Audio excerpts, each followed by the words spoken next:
ईश्वर भगवान की जय। श्री विष्णु भगवान की जय। परमपिता परमेश्वर श्री नारायण की जय। तो सभी सज्जनों को राम राम। कल हमने शब्दवाणी का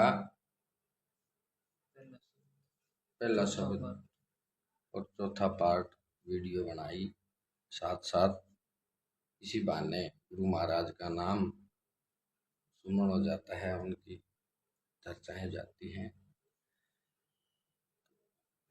बोले श्री गुरु जम्बेश्वर भगवान की जय।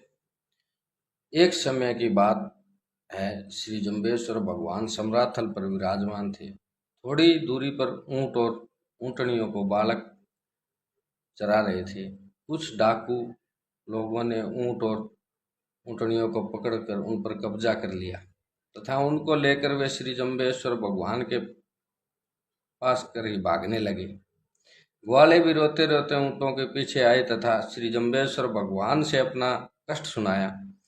श्री जम्बेश्वर जी भगवान ने कहा कि आप लोग अपनी डंडे पर इस प्रकार चढ़ो जैसे कोई घोड़े पर चढ़ता है, फिर डाकुओं के पीछे आवाज करते हुए भागो। जब बालकों ने इस युक्ति को अपनाया तब श्री जम्बेश्वर भगवान की अलौकिक शक्ति के प्रभाव से डाकुओं को ऐसा प्रतीत हुआ मानो हमारे पीछे कोई सेना आ रही है। डरकर डाकुओं ने ऊंट और ऊंटनियों को वहीं छोड़ दिया तथा वे भाग गए।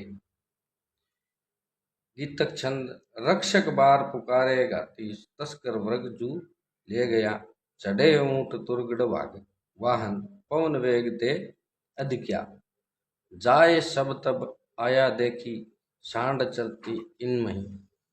वाला से पूछी किन छुड़ाई, जही छुड़ाई वाला कहे। अर्थ, कुछ बालक राज भवन को वर्ग ऊंट ऊंटनियों के भगाए जाने का समाचार देने को चले गए थे।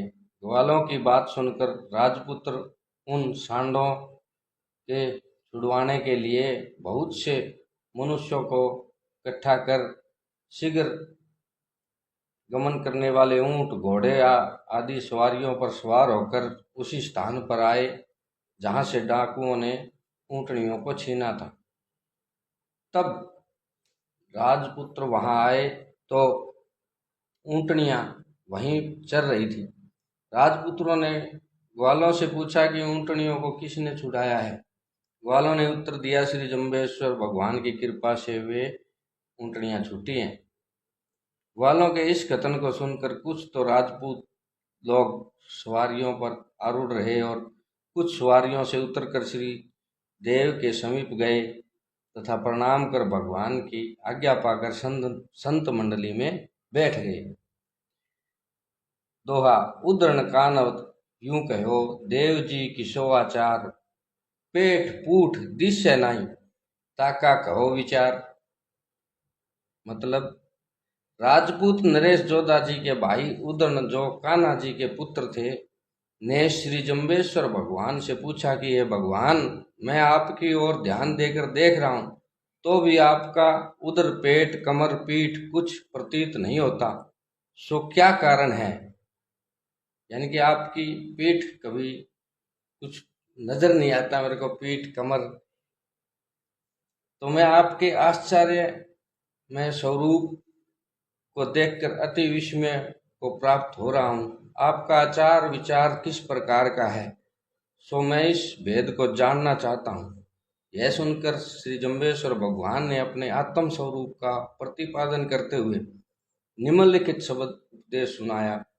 ओम मोरे छाया न माया लोहू न मासू रक्तु न धातु, मोरे माई न बापू आपण आपू रोहू न रापू, कहू न कैलापू दुख न सरापू, लोई लोई तिरलोई।